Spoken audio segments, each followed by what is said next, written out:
Binge the full week of The Ray Taylor Show ad-free over at inspireddisorder.com/plus. This is The Ray Taylor Show. Welcome to Top 5 from The Ray Taylor Show, where each week I rank movies in a variety of categories, from franchises and subgenres to directors and actors. No film is left unwatched as I break down my top 5 picks. So join me every Sunday for a new episode and get ready to dive into the world of film with Top 5 from The Ray Taylor Show.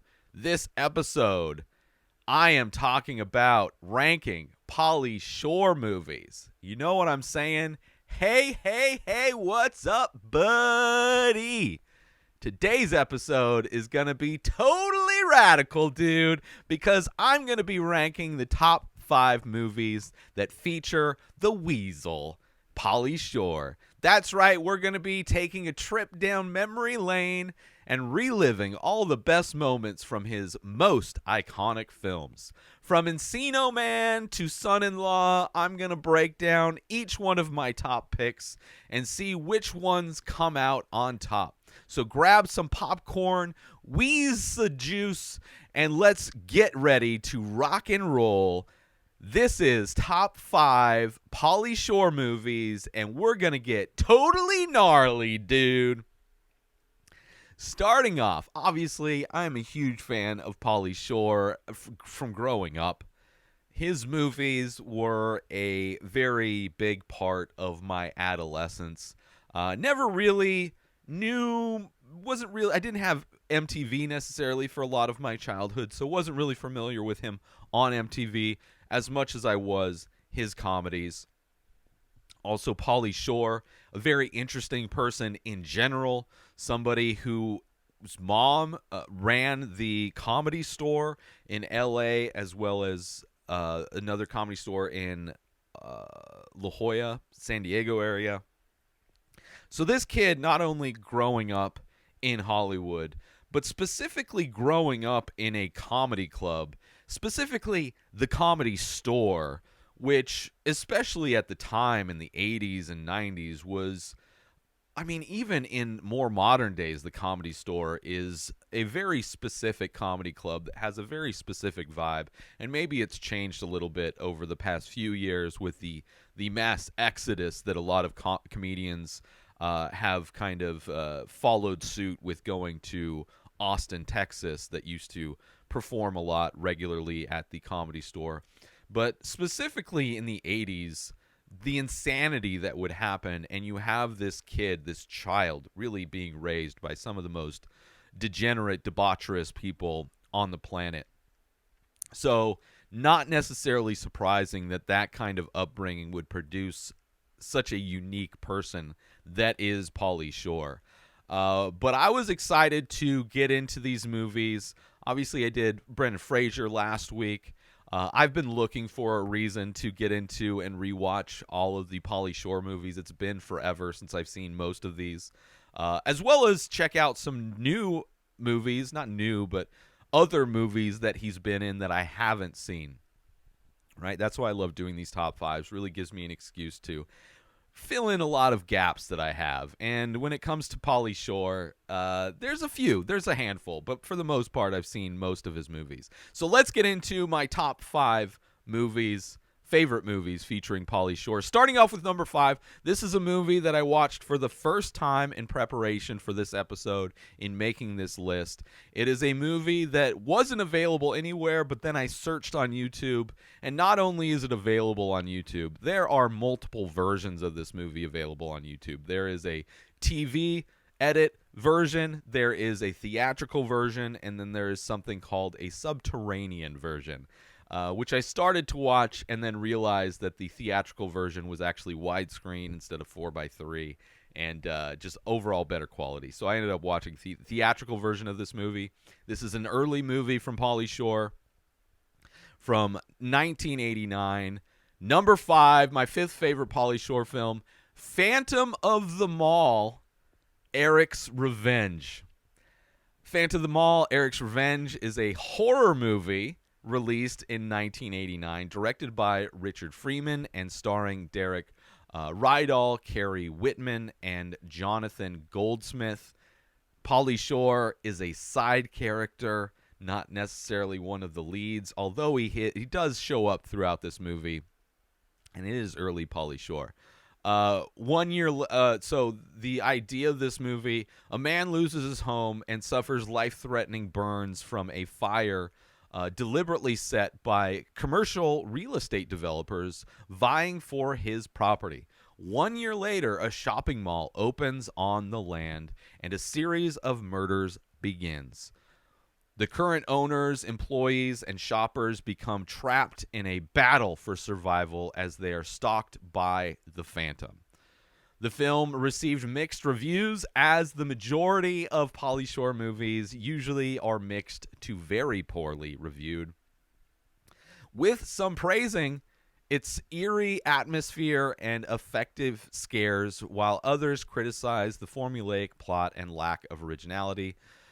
Despite the mixed reception, Phantom of the Mall, Eric's Revenge has gained a cult following, as every Pauly Shore movie has.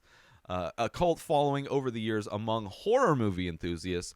Pauly, in this movie, plays an employee at like a snack bar, yogurt bar kind of a place. His name is Buzz.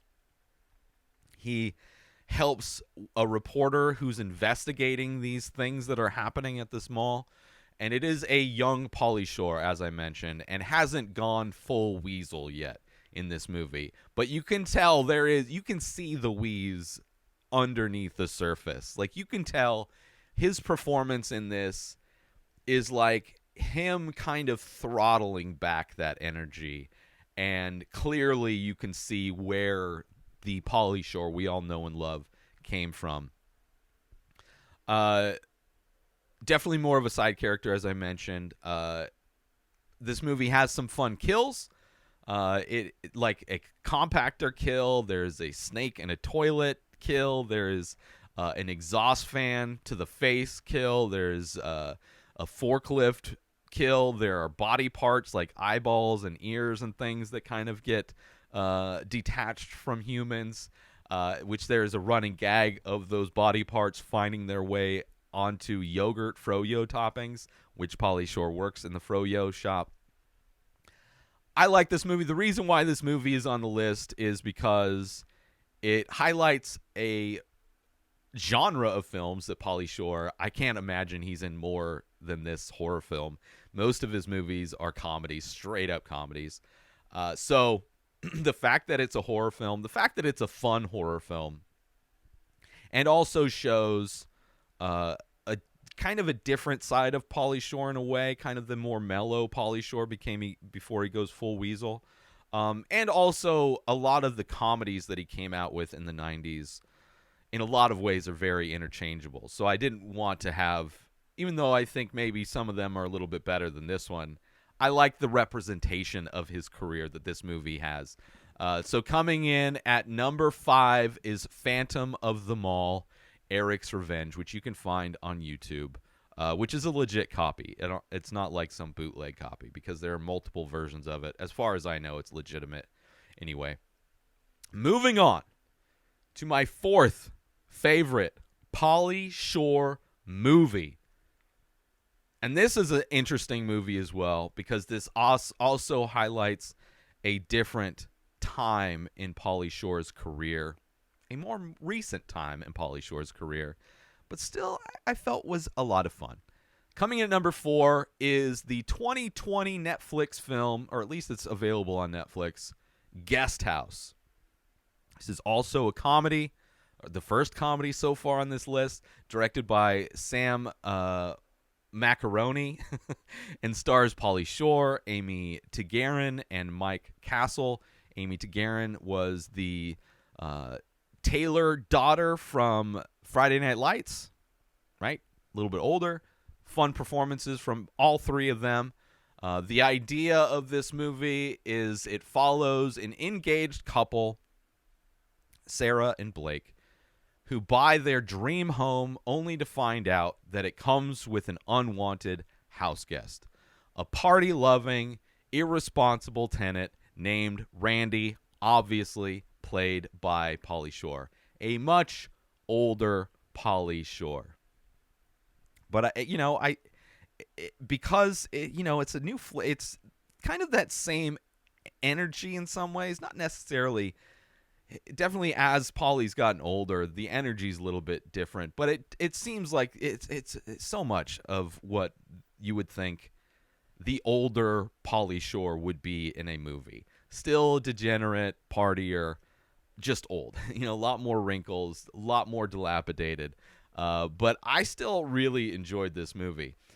So despite repeated efforts to get Randy to leave, he refuses and turns their dream home into a wild party pad. Sarah and Blake must navigate the chaos and try to evict Randy, all while planning their wedding and dealing with other unexpected challenges. The film received mostly negative reviews from critics who criticized its juvenile humor and lack of originality. However, some viewers enjoyed the film's nostalgic throwback to 90s comedy and comedic performances of the cast, particularly Pauly Shore's return to the screen, including many comedians in the cast. There are a lot of stand-up comics in the cast, which was fun to see. I always love, like, Bobby Lee, obviously one of the many comics, Eric Griffin, also Steve-O, who does stand-up now, Punky Johnson.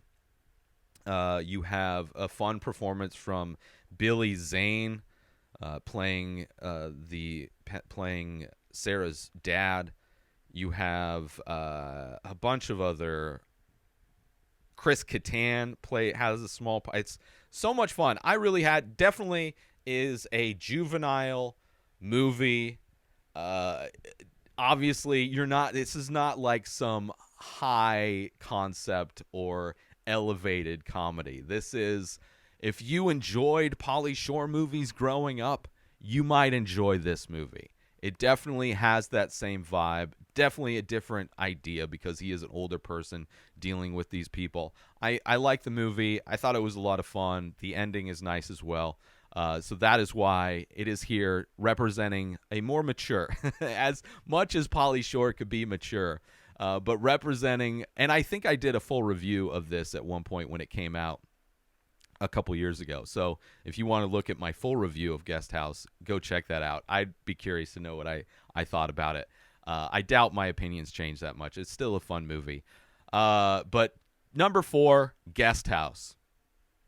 A lot of fun. Let's take a quick break from this episode because I want to talk about, are you looking to add some unique and expressive artwork to your home, office, or wardrobe? Look no further than the Many Faces series by Ray Taylor. That's me. These abstract paintings on paper explore the endless possibilities of the human face, capturing unique expressions of emotion, mood, tone, and energy in just a few minimal features. Now you can bring these stunning and thought-provoking pieces into your own space with high-quality prints and t-shirts featuring designs from the Many Faces series. Or take home a one-of-a-kind original piece for your collection. Don't miss out on this opportunity to add some original and expressive artwork to your home, office, or wardrobe. Head on over to InspiredDisorder.com to browse and purchase original artworks, prints, and t-shirts from the Many Faces series today. And now, back to the show. Moving on to my third favorite Pauly Shore movie. This is a movie that is part of that. I think the last 3 movies are part of that chunk. That time in Pauly Shore's life where he was really knocking it out of the park and maybe wheezed too much of that juice and came up kind of dry towards the end of this run. But it is a movie that sadly didn't make a earlier list that I did recently, top 5 movies for a different actor. But coming in here, it comes in at number 3. So number 3, my third favorite Pauly Shore film is Encino Man. And of course, the previous top 5 list I'm referring to is Brendan Fraser. This movie did not make the list, despite desperately wanting to make the list, but I couldn't.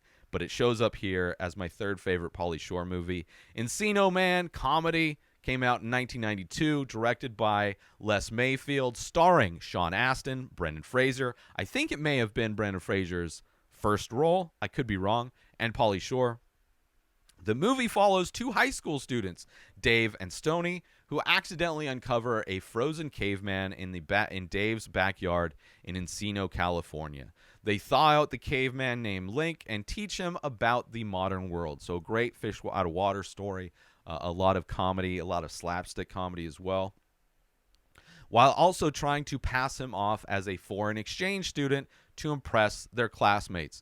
Link becomes popular and helps Dave and Stoney become cool in their school, but they must also protect him from the sleazy scientists who wants to capture Link for research. The film received mixed reviews from critics, but was a box office success and became a cult classic. It's known for popularizing the phrase "wheeze the juice" and launching the career of Brendan Fraser. It's a funny movie. I still like it. The SoCal connection. I grew up in Southern California. The fact that this is an earthquake movie, an earthquake helps in the uncovering of this frozen caveman. The fish out of water aspect of this movie is a lot of fun as well. And it's a movie where these high school outcasts guys are trying to be cool. And this caveman guy is trying to help them. And growing up, I was one of those outcast dudes. And there's a lot of these kind of high school things where it's like, we need to be cool by prom or whatever. And like them trying to dig a pool and fantasizing about the after prom party that they're going to throw is the whole impetus for them digging the giant hole that finds and uncovers Link. It's a fun movie. Not my favorite, obviously, of that chunk, as these last three are from that chunk, these early 90s Pauly Shore comedies. But it is a lot of fun. Also has Ke Huy Quan in it, who won Best Supporting Actor. Brendan Fraser winning Best Actor this past year. Really fun movie. Sean Astin, a young Sean Astin. Really great. I really enjoyed this movie. It was a lot of fun. And that's why it's here at number 3, Encino Man. Moving on to my second favorite my second favorite Pauly Shore movie. They do kind of early Adam Sandler and Pauly Shore. There's some similarities there. Moving on to my second favorite. This one, I think, is probably the best, quote unquote, best, most well-rounded movie that he's done. It's not my favorite, obviously. That's why it's here at number 2. But I think it's also regarded as kind of the best movie that he did probably of all of the movies that he's done. And it holds up. It's a great movie. And kind of has similar themes to a lot of his movies, right? But coming in at number 2 is Son-in-Law. Another comedy, came out in 1993, directed by Steve Rash and starring Pauly Shore, Carla Gugino, and Lane Smith. The movie follows Rebecca, a naive college freshman from South Dakota who goes to Los Angeles to attend college. She meets Crawl, played by Pauly Shore, a wild and eccentric college senior who becomes her friend and helps her adjust to city life.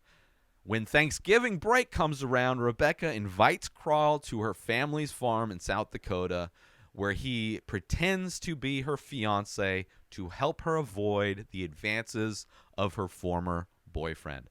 Crawl's unconventional behavior clashes with Rebecca's traditional family, causing chaos and hilarity. The film received mixed reviews, as all of his films mostly do, from critics, but was a box office success. It's known for being one of Pauly Shore's most popular movies and for its memorable quotes such as, "Thanksgiving turkey makes me sleepy," which I don't know why that's, I add things to this and maybe should reconsider. Like, I don't know if that's the most notable line from that movie, but it is a great kind of fish out of water story. But also, like so many of Pauly Shore's movies, it is these kind of outcasts, these failures, these degenerates, these people that are not expected to succeed in any way, these people that are kind of rejected, and it's how they kind of turn people's idea of them and allows them to be accepted by people they may not be accepted by. Specifically this one, obviously he's going to a very conservative family in the Midwest, and Pauly Shore is like kind of a caricature of what, especially what I'm sure a lot of Midwest people think people in California are like. Obviously, people in California aren't walking around acting, talking, and dressing like Pauly Shore. Not to say that there's not a lot of people that do, but that is not what I would consider. That is not the broad brush I would paint people in California with. But it is still fun.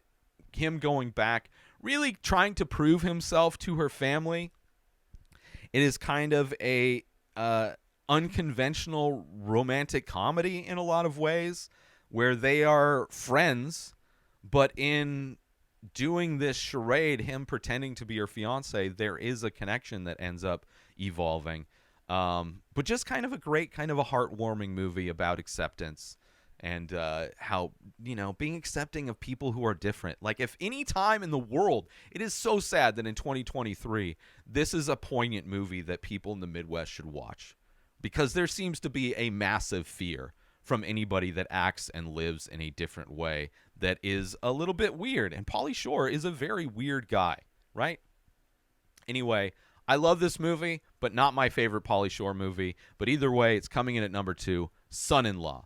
Let's take a quick break right now to talk about, are you a fan of original artwork and live events? Look no further than the Many Faces series by Ray Taylor and the weekly live stream over at youtube.com/Inspired Disorder. This ongoing series explores the endless possibilities of the human face through abstract ink paintings on paper, capturing unique expressions of emotion, mood, tone, and energy in just a few minimal features. Join me every Thursday at 4:20 Pacific Time as I paint live. Follow the Many Faces series and discover the endless possibilities of the human face. Don't miss out on this opportunity to be part of the action and own a piece of original artwork by me, Ray Taylor.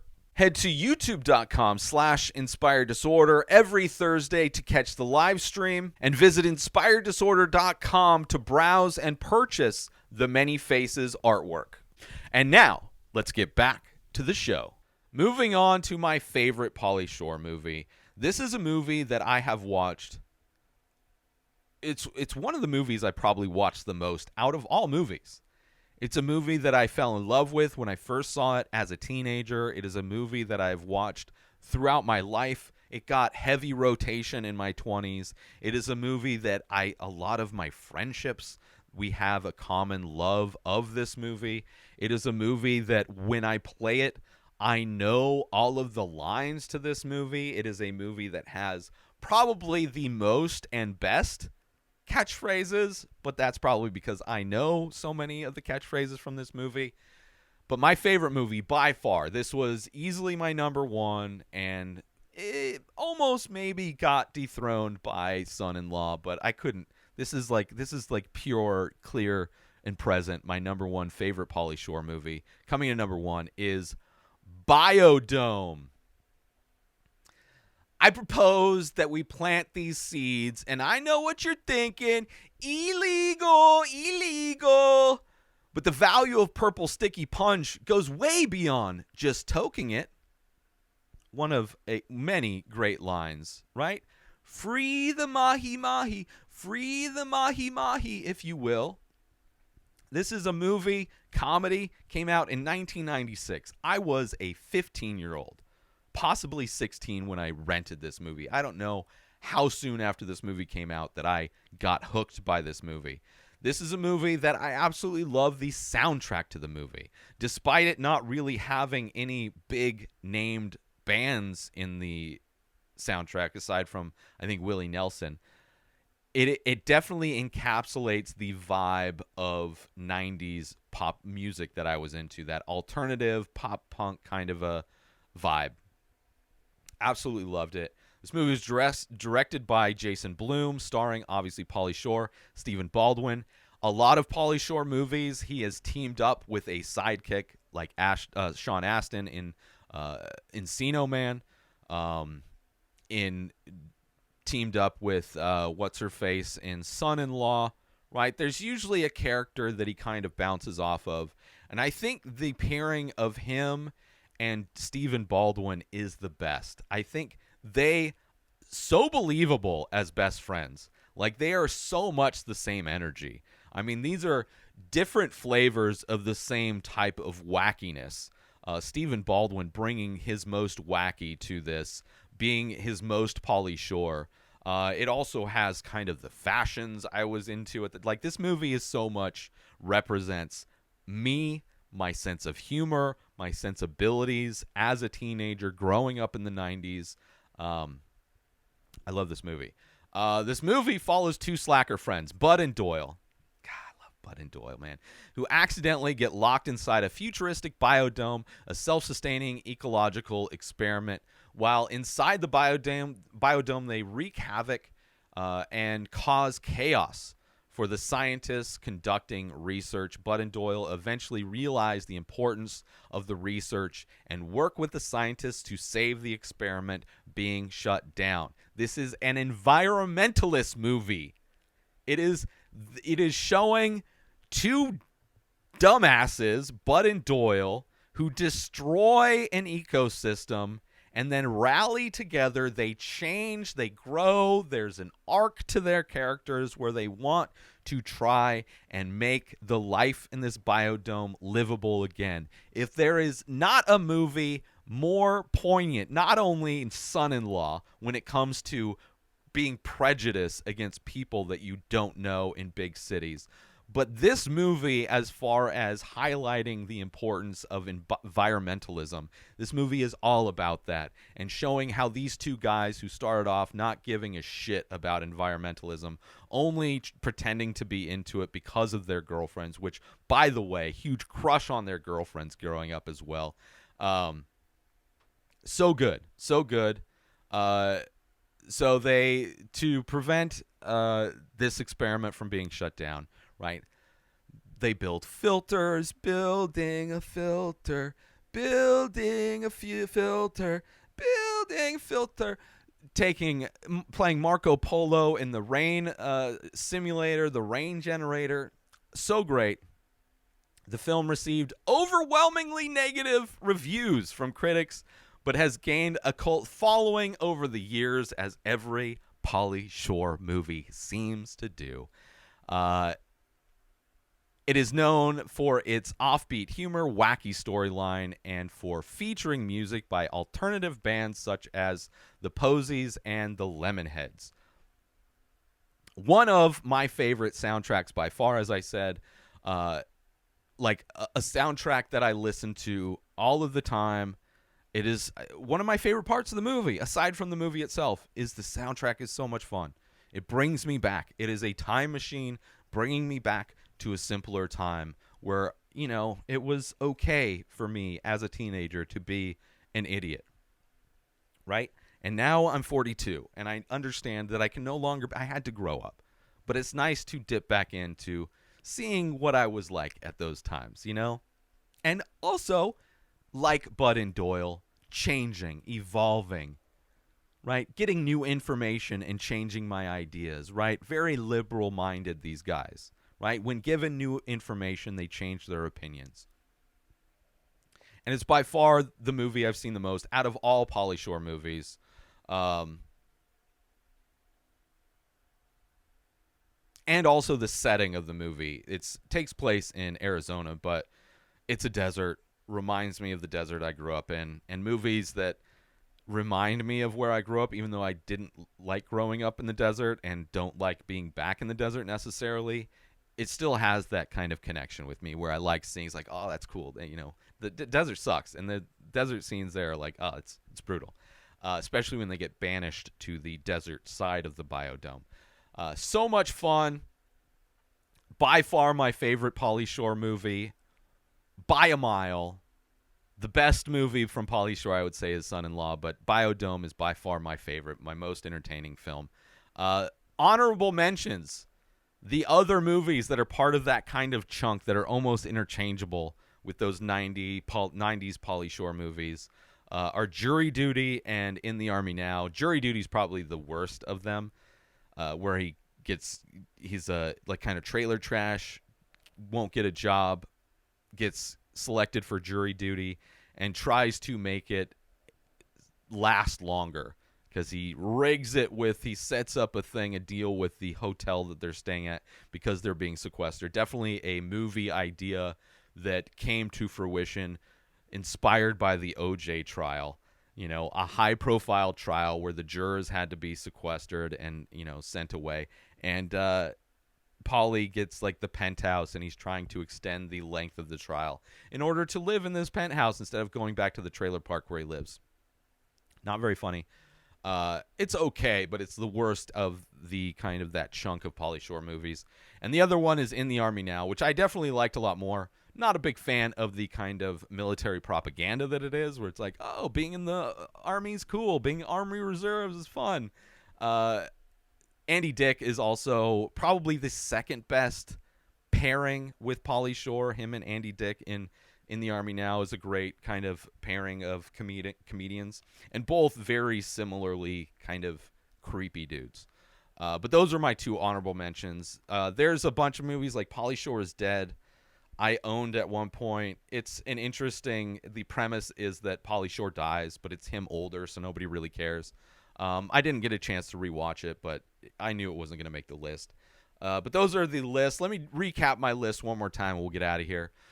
This is my top 5 Pauly Shore movies. Starting off with number 5 is Phantom of the Mall, Eric's Revenge, a horror film.